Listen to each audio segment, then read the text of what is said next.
everyone. I'm Najeeb Baqui, founder and managing director at Tinsley Park, a private equity and an investment advisory platform.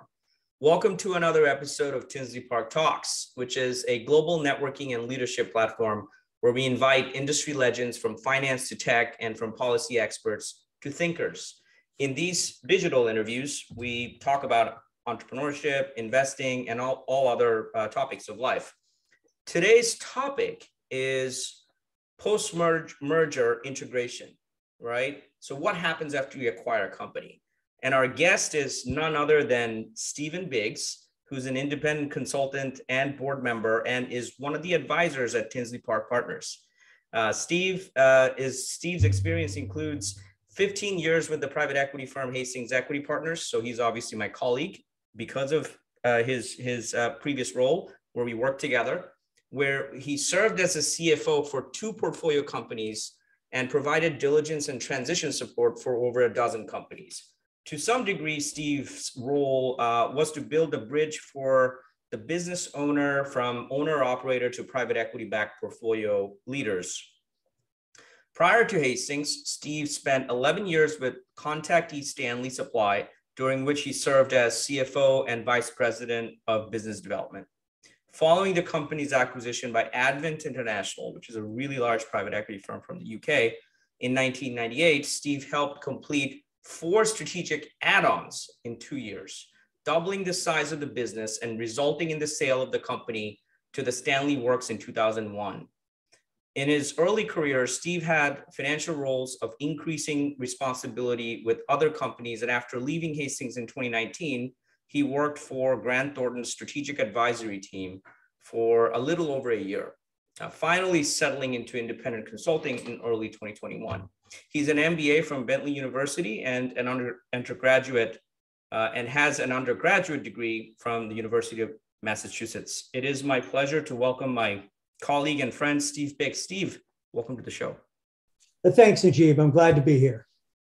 Finally, we've been we've been trying to get together for a while. It's always one thing or another, but I'm really glad we finally made it work.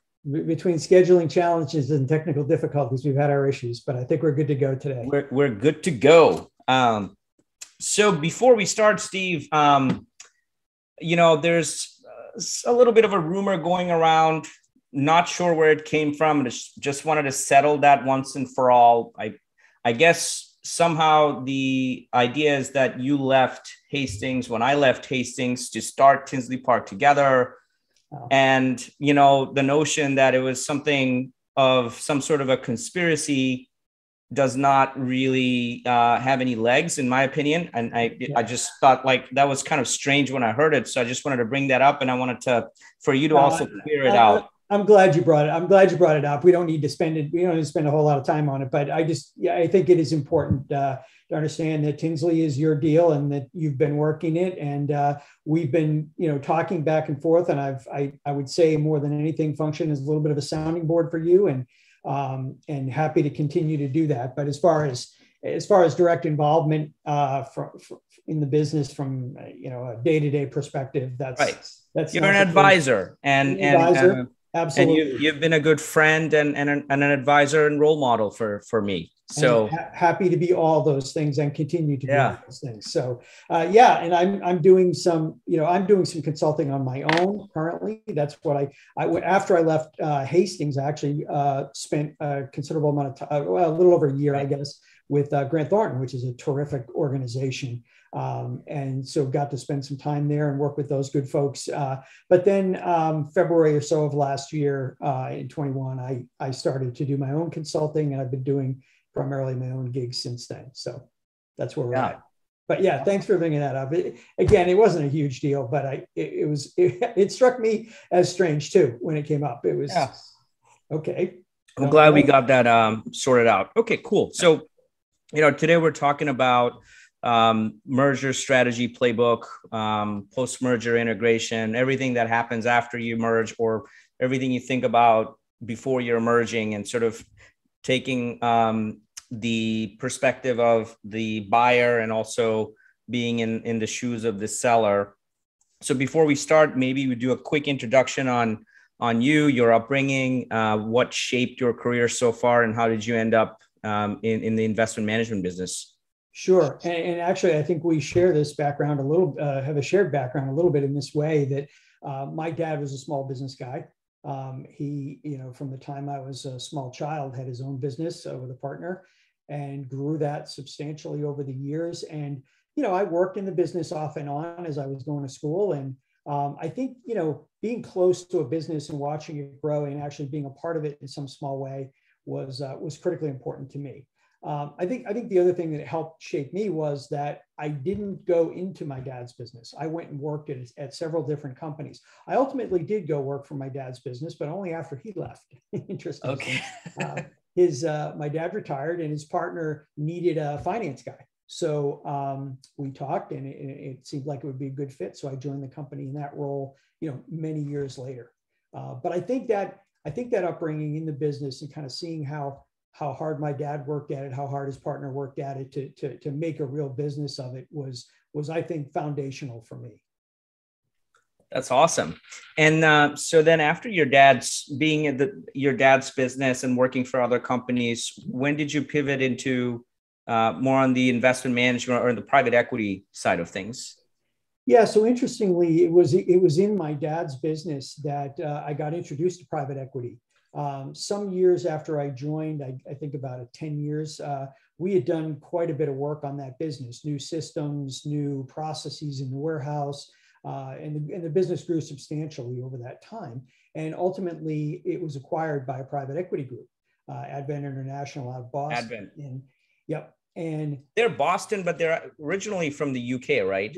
They are originally UK based. Yep. We dealt with the Boston office on this acquisition. And after they made the acquisition, my role kind of changed. I moved out of a strict finance role into sort of an M&A business development role, in that I work closely with the private equity guys in sourcing completing and then integrating add-on acquisitions to the business. And that's what I spent several years doing. And in that time, we grew that business to double what it was from the time of the investment. And then ultimately sold it to a large multinational company, very successful activity. And I thought, this is pretty interesting. Yeah. So that was my introduction to private equity. And then, and really, I've really been involved in some facet of it ever since. That's awesome. So then that's how you met the Hastings guys and you did their first marquee, you helped them create value in their first marquee deal.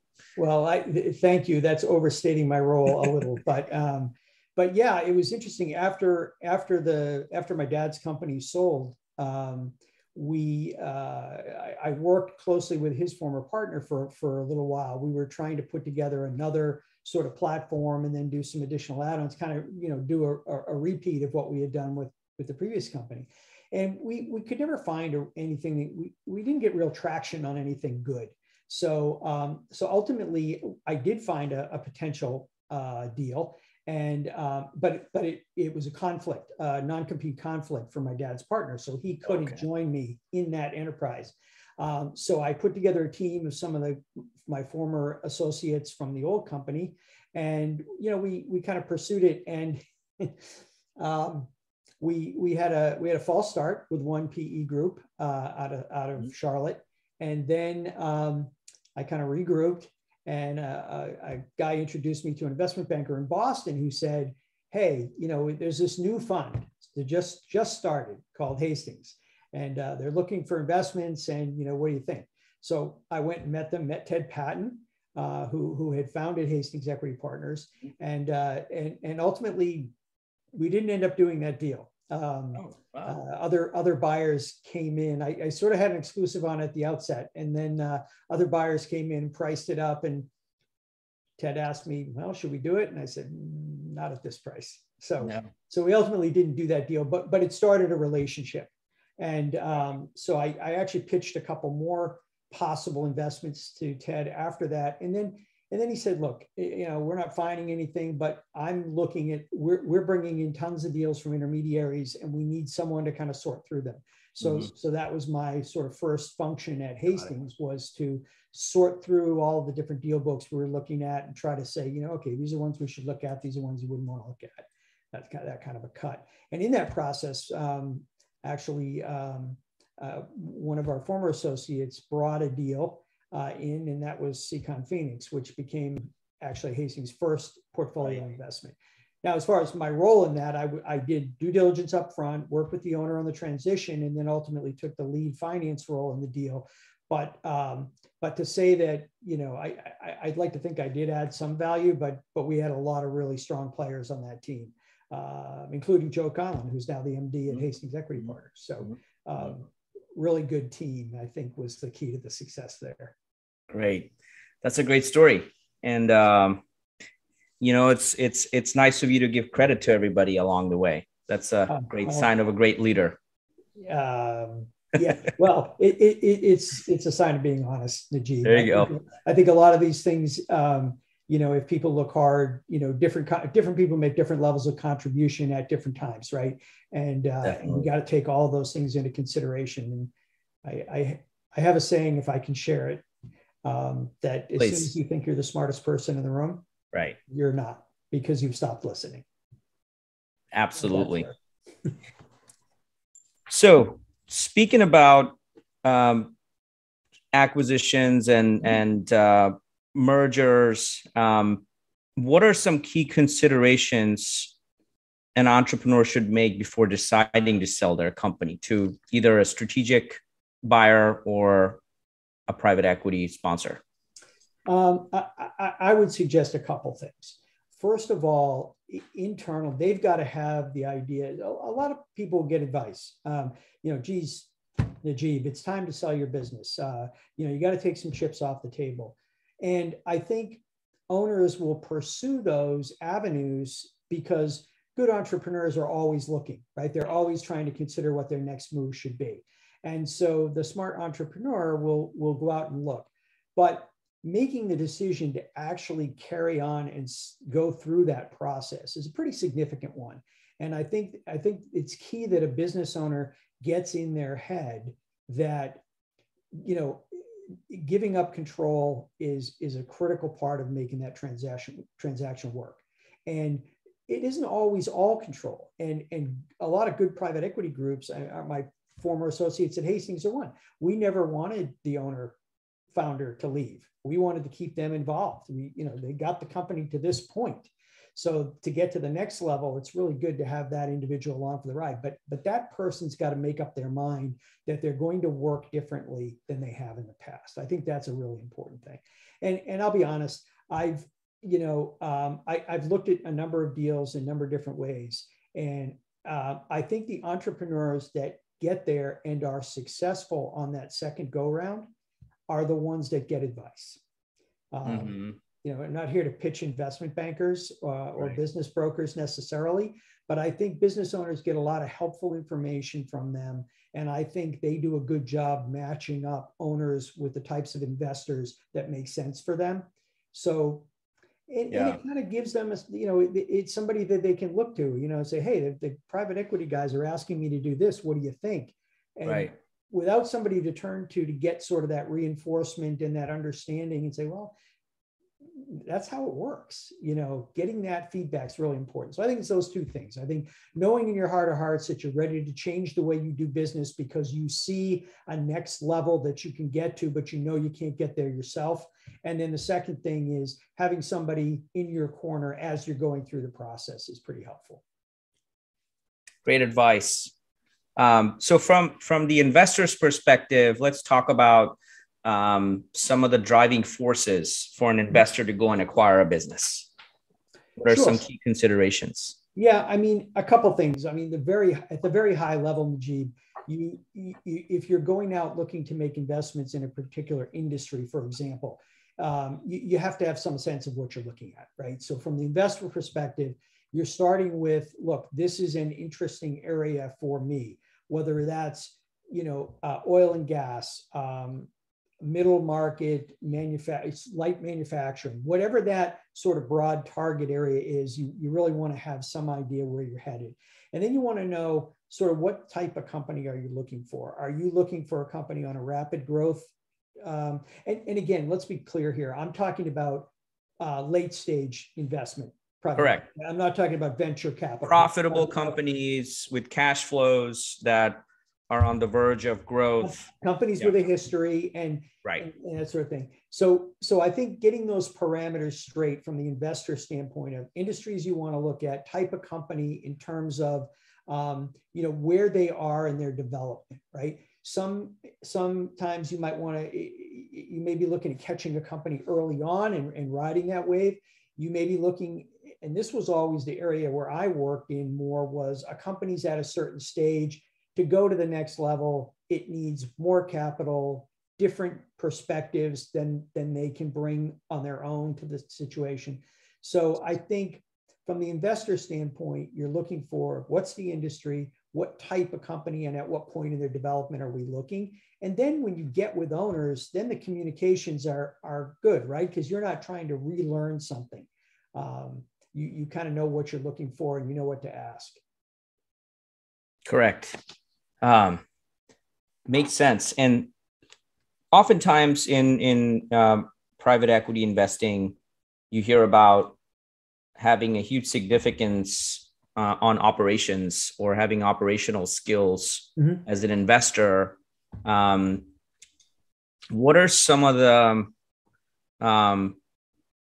meaningful operational stories that you have had experience in your life that you can share? Yeah, it's interesting. This is one of those things where you've got to get a handle on not just what the company's doing, but how they're going about it and how willing they are to change. And I'll give you a couple examples. We were involved at one point with a construction company that did primarily contract work, and they did it by the seat of their pants. And that was fine when you're doing, a few projects a year. But when you're trying to build a business and grow it, you really need stronger procedures, right? And so if you've got a management team that is actually looking for an investor to help them do that and get to the next level, now you've got a fit. But if you've got a management team that's like, we want to keep doing it this way, this has always worked, you got to be a little careful of that sort of thing. A different example is we had acquired a distribution company, and similar thing. They didn't have strong procedures. They didn't have ways of tracking certain of their activities, but they wanted to. They wanted to do it. And here's the difference. The first example, when the market got tough, that company really struggled because they couldn't figure out how to scale back or do things differently to adjust. The company that put processes and procedures in place and knew what they were doing, they were able to react to changing market conditions. So I think the operational aspect of it is getting your operations to a point where you have a really strong understanding of what's going on and you're measuring your activities. And that gives you some defense against changes in the market. If you're all over the place and you don't know what to cut or adjust, you're really going to lose ground before you have a chance to make changes. So, Steve, speaking about the systems in implementing an operational strategy, can you give an example or two of that? Yeah. So, for example, in the construction company that we're involved with, one of their biggest issues was that they lacked labor reporting. So they weren't really clear on how much labor they were spending on a project as the project was progressing. And so when things started to go bad, they had no idea where they had capacity, where they didn't have capacity, where they were losing money, where they were making money on in-process projects. And so when things started to change in the market, it was very difficult for them to realign their resources. Had they had a better tracking system for their projects, they could much more easily have shifted labor to projects that were behind, projects that were ahead. They could have moved people off of those, but without that sort of reporting process, they didn't have a lot of capability. And then, on the distribution side, on a more positive example, by putting into effect an asset tracking system, they were able to, instead of having to continue to expend money on new assets, they were able to identify where unused assets were in their world and move them around. So again, it's just operationally measuring your business gives you the ability to be flexible. A lot of people think, oh, I'm not flexible because I have to keep track of all this stuff. Man, with that tracking, you get the ability to be flexible because you know what the heck's going on in your business at a much more detailed level. What's funny is this was when, like 6-7 years ago, this business existed, or I guess it still exists. And they were a fuel delivery, right? I was involved in this deal, fuel distribution in 18-wheeler trucks, et cetera. And in different tanks, they would keep it on the site for the customers. Yep. I wonder what's going to happen with autonomous vehicles are going to come take over that space. It's already happening.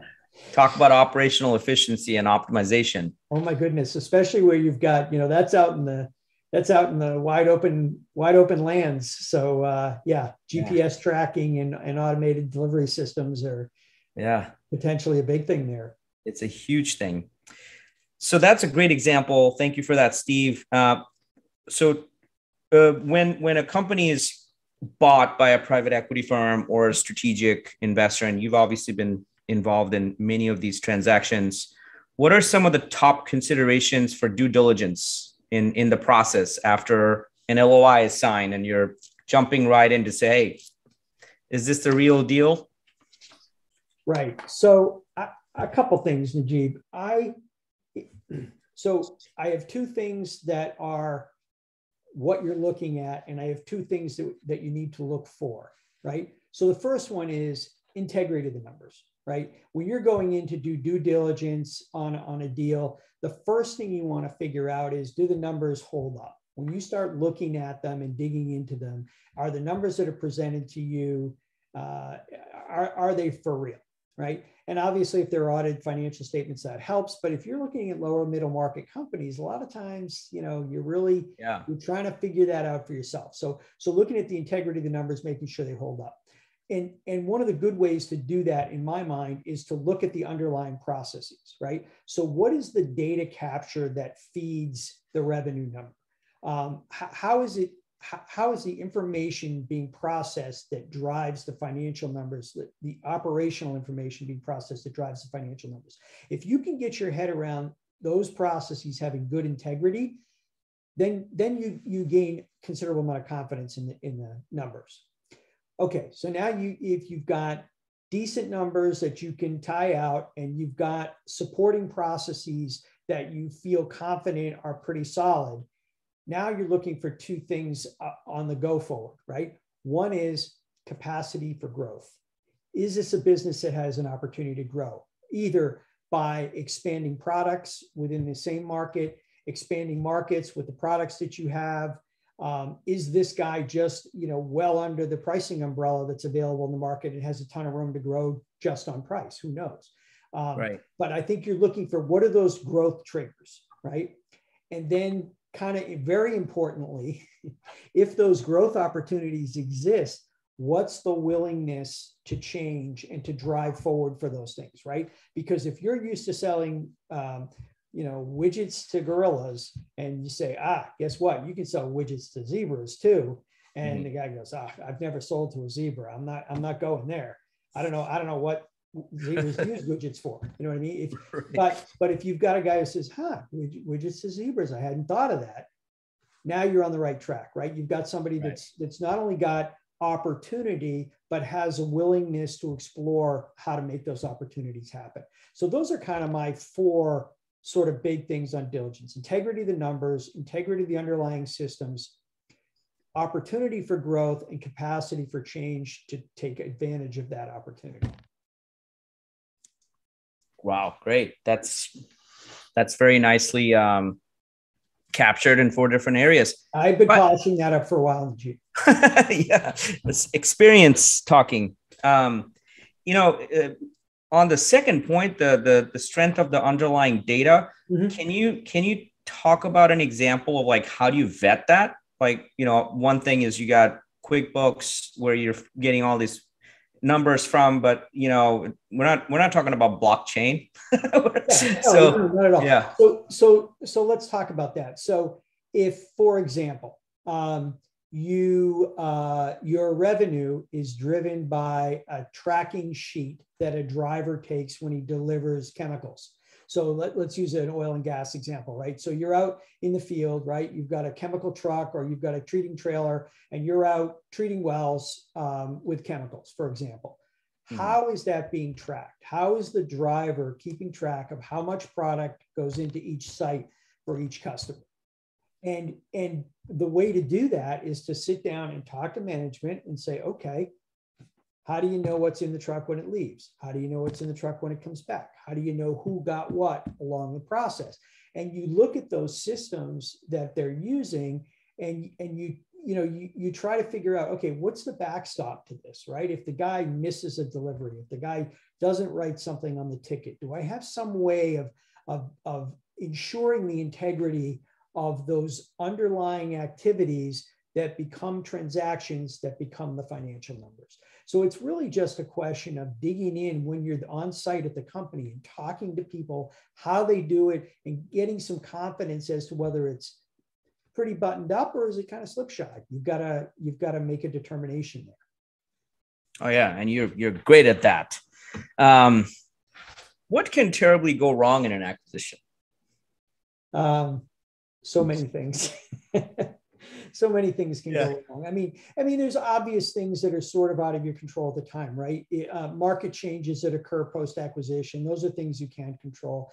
I think the biggest thing that you can control that you want to try to keep at forefront of your mind is the match that's taking place here, right? Whether it's, and it doesn't matter if it's, in my example, it doesn't matter if it's a platform company or an add-on acquisition. It's really important to ensure that unless you're coming in and saying, okay, we're getting rid of, we don't need any of the administrative because this is an add-on, we're just going to roll it into our other deal. Okay, fine. That's kind of an easier thing. But if you're looking to maximize leverage across all your resources, figuring out if there's a match there in the way you want to do things. And again, going back to those 4 diligence points, if you've got integrity in the numbers and there's good underlying processes, opportunity for growth and willingness, that all happens. But it's making sure, I think it's making sure that match on objectives is in place. Got it. Okay. That if that's not there, then it's going to be hard to react if things do go badly. Right, for sure. So what are some of the important measures to consider post-merger? After the merger is done, now you've got 2 different entities that need to marry each other. How does the honeymoon period to actual living together phase look like?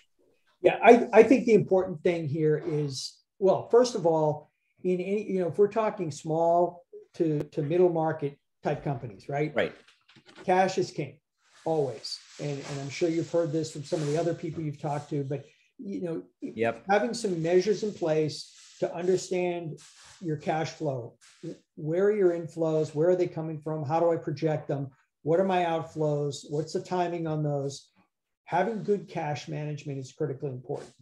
Mm-hmm. Once you have that in place, I think the important thing is, as you're taking over a company, whether again, it's an add-on or a platform, you really need to look at the measures that are important to the business. So sometimes you come in as a private equity investor and the business owner says, well, what do you want us to keep track of? I say, well, what do you want to keep track of? What are those measures that are meaningful to this business? So there's no point in buying a company and having people do work to generate statistical information that doesn't tell you anything about how the business is operating. So I think whatever measures, I think measures are important to put in place because you need to have those, right? Otherwise you get lost on where you're headed on your objectives. But the key is to make sure those measures are relevant to the business and are things that when you look at it on your weekly meeting, you say, oh, okay, that tells me something about what's been happening. If it isn't something that tells you something about the business, it's not worth measuring. Okay. So what advice do you have for young professionals that are in the investment world? They're in this acquisition mode and about to do due diligence on a company? So I think preparation is extremely important, right? So you have to know what is it we're trying to find out about this company, right? And so there's a structured way to do that. Most have a due diligence checklist or certain things that they want to get from the company, have a good understanding of that, be very prepared when you go in. But I think my feeling is, and this is, I love going to companies. I love going in and seeing how the machines work and how the product moves from here to here through the process and who touches it and who doesn't, when the label goes on. If it's a distribution business, I love walking through the warehouse. How do you store? Why do you go high bay? Why do you do this? Where do you put your fast moving items versus your slower moving items? How do you categorize those? And how do you work? And not just hearing it in a conference room and dutifully documenting it right in your laptop. It's going out on the floor, going out in the yard and seeing exactly how that business functions. I think my advice to young people is get your shoes dirty whenever you can.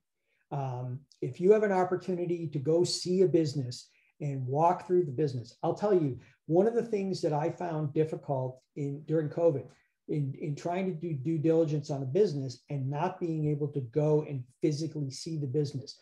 A couple things. One, the operational aspects of it that I was just talking about. But the other thing is you get a feel. Is there energy in the office? Is there energy out in the warehouse? Are people going through the motions? Is the place a morgue in the middle of the day? Like what's going on here? Right? Yeah. I think you can talk to a business over Zoom till you're blue in the face. You can get on conference calls and hear what the owner has to say and how they present things and talk about them. All very important. But again, if you want advice to people who are new in this, get out and see the businesses. Get a feel for them is probably the biggest thing. That's very sound, practical advice, but don't you also have to go through a due diligence checklist and check off? There's definitely, I don't want to minimize that aspect of it, right? Certainly there's a structure to it. You need certain information. You need 3 years, 5 years of financial statements. You need the ability to compare those things. You need the ability to drill down on transactions. And as I said at the beginning, that preparation is extremely important and the organization of it. But that said, I will say this about that aspect of it. Don't be afraid to go off menu, right? If you're in a situation and the question you're asking doesn't seem to have an obvious answer, or doesn't seem to have a good answer, but it leads to another area of questioning, don't be going down the list going, well, that's not on here. Well, I'll just leave that alone. No, you might have found that thread that you need to really pull on to get to the bottom of how this business functions and whether these numbers are right. So I think while while having a disciplined approach and having the organization of what you need to accomplish in the diligence process being laid out is extremely important, I think it's equally important to keep your spidey sense up, right? And wait a minute, that doesn't sound right, or that I didn't think about that, but that's new information. Let me pursue that for a little bit. I think it's important not to get too dogmatic about your approach. Well, dear guests, there you have it. Steve Biggs, thank you so much for your time. Happy to join you, Najeeb. Thank you. We'll be in touch. Sounds good.